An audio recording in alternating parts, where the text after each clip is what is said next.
exercice simple, classique et simple, mais qui permet quand même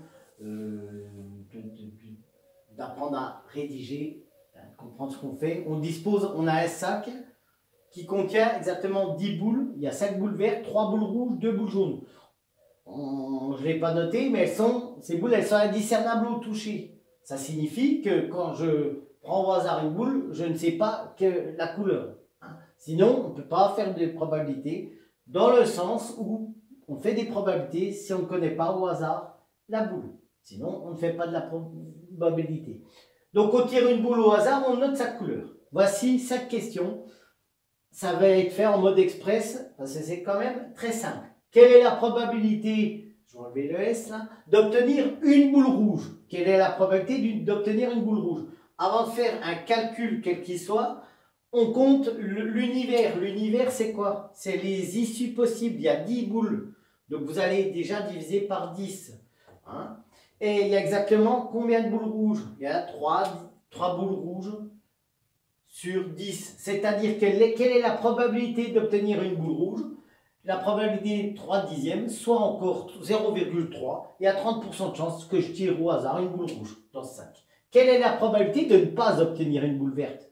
Si je ne vais pas obtenir une boule verte, je vais m'occuper des boules rouges et des boules jaunes. J'ai combien de boules en tout? J'en ai 10.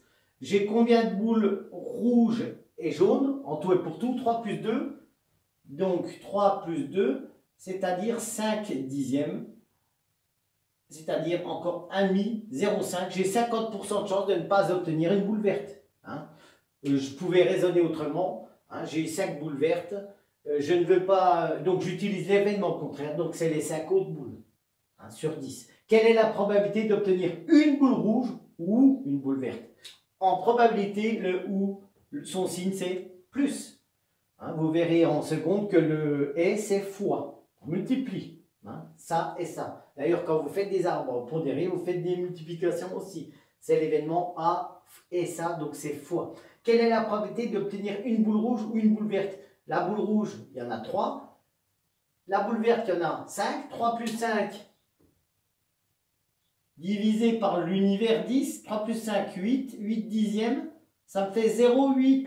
Ça veut dire qu'il y a 80% de chances que j'obtienne au moins une boule rouge ou une boule verte. Je fais, et vous faites attention, que le résultat que vous obtenez, hein, il soit compris entre 0, la probabilité, elle doit être comprise entre 0 et 1. Sinon, c'est fini, c'est mort. 0,8, c'est bien compris entre 0 et 1. Si vous trouvez une probabilité de 1,2, non, c'est faux. Quelle est la probabilité d'obtenir une boule bleue? Quelle est la probabilité d'obtenir une boule bleue? Sauf si je m'appelle Mimimati, là, je ne peux pas faire de transformation. Hein, j'en vois pas de boule bleue. On a en probabilité, on appelle ça un événement impossible. Événement impossible. Et un événement impossible, sa probabilité, elle est nulle. C'est-à-dire qu'elle vaut 0. Je n'ai pas besoin de faire un calcul, puisque je n'ai pas envie d'être ridicule. Donc la probabilité, elle vaut 0. Nul. Quelle est la probabilité d'obtenir une boule colorée? Une boule colorée, hein, c'est une boule qui a de la couleur. Je crois savoir que vert et rouge et jaune sont 3 couleurs. Donc, je suis sûr d'obtenir une couleur. Et si je suis sûr de mon cas, hein, c'est que j'ai 100% de chance d'obtenir une boule. C'est-à-dire que l'événement, il est 100% exact, il est certain. C'est un mot à connaître, hein, qu'on cite sur sa copie. Donc, la probabilité, elle est 100%, c'est-à-dire 1. Et est-ce que c'est raisonnable comme réponse? Oui, parce que moi, ma probabilité est bien comprise entre 0 et 1. 0, c'est un événement impossible et 1, c'est un événement coup sûr certain. Voilà. Donc ça, c'est quand même, ça permet d'apprendre un peu le vocabulaire et de savoir rédiger et d'expliquer. Bonne journée.